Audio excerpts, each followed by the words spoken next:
Assalamualaikum warahmatullahi wabarakatuh. Perkenalkan, nama saya Cecilia Kalisa Askina dari Program Studi Gizi Universitas Negeri Makassar. Di video ini saya akan menjelaskan tentang salah satu rute pemberian obat, yaitu rute oral atau pemberian obat melalui mulut. Sebelumnya, apa sih itu rute pemberian obat oral? Nah, rute pemberian obat oral adalah metode di mana obat ditelan melalui mulut lalu diserap di saluran pencernaan. Adapun cara penggunaan obat dengan rute oral, yang pertama yaitu menyiapkan obat.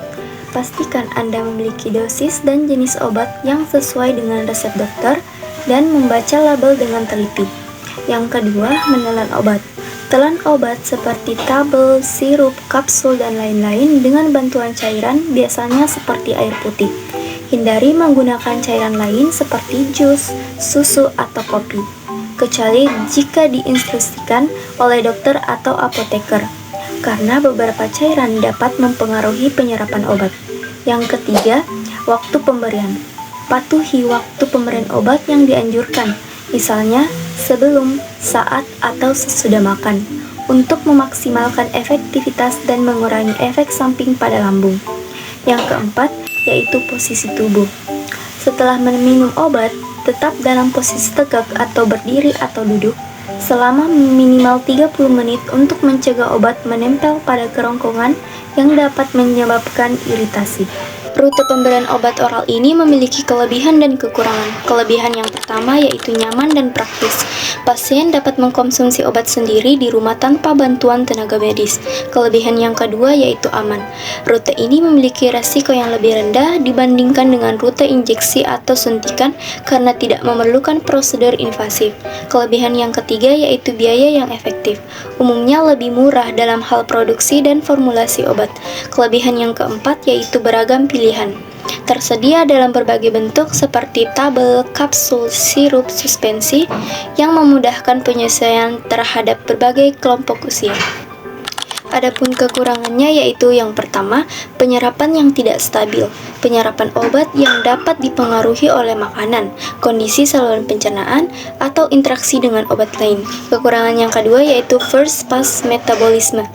Obat yang diserap dari usus akan melewati hati terlebih dahulu sebelum masuk ke sirkulus sistemik. Hati dapat memetabolisme atau memecah sebagian obat sehingga mengurangi jumlah obat aktif yang mencapai target. Hal ini disebut dengan first pass effect. Kekurangan yang ketiga yaitu onset yang lambat. Efek obat tidak langsung terasa karena memerlukan waktu untuk diserap di saluran pencernaan, sehingga tidak cocok untuk kondisi darurat. Kekurangan yang keempat yaitu iritasi saluran cerna. Beberapa obat dapat menyebabkan mual, muntah, atau iritasi lambung. Selanjutnya, contoh obat yang umum digunakan dengan rute oral yaitu analgesik atau pereda nyeri seperti paracetamol, ibuprofen, dan aspirin. Selanjutnya ada antibiotik seperti amoxicillin, azitromisin, dan cefalexin. Selanjutnya ada antihistamin atau obat alergi seperti loratadin dan cetirizine. Selanjutnya ada obat hipertensi atau tekanan darah tinggi seperti amlodipin dan captopril. Dan yang terakhir yaitu obat diabetes seperti metformin. Adapun hal penting yang harus diperhatikan pasien dengan penggunaan obat rute oral. Yang pertama yaitu kepatuhan meminum obat. Patuhi dosis dan jadwal yang telah ditentukan dokter. Jangan menghentikan atau mengubah dosis tanpa berkonsultasi dengan profesional kesehatan. Yang kedua yaitu efek samping. Waspadai efek samping umum seperti mual, pusing, atau sakit perut. Jika efek samping parah, segera hubungi dokter. Yang ketiga, interaksi obat dan makanan. Informasikan ke dokter tentang semua obat, suplemen, atau produk herbal yang Anda konsumsi. Hindari mengkonsumsi obat dengan makanan tertentu jika ada larangan. Misalnya, beberapa antibiotik tidak boleh diminum bersamaan produk susu. Yang keempat yaitu cara penyimpanan. Simpan obat sesuai petunjuk pada kemasan, jauh dari jangkauan anak-anak dan dari paparan sinar matahari langsung, kelembapan, atau suhu ekstrim. Yang terakhir yaitu kesalahan umum. Kesalahan yang sering terjadi adalah lupa dosis, menggandakan dosis yang terlewat, atau mengkonsumsi obat tanpa resep dokter.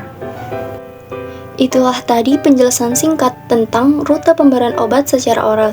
Semoga bermanfaat dan bisa membantu teman-teman memahami cara penggunaan obat dengan baik dan benar. Terima kasih.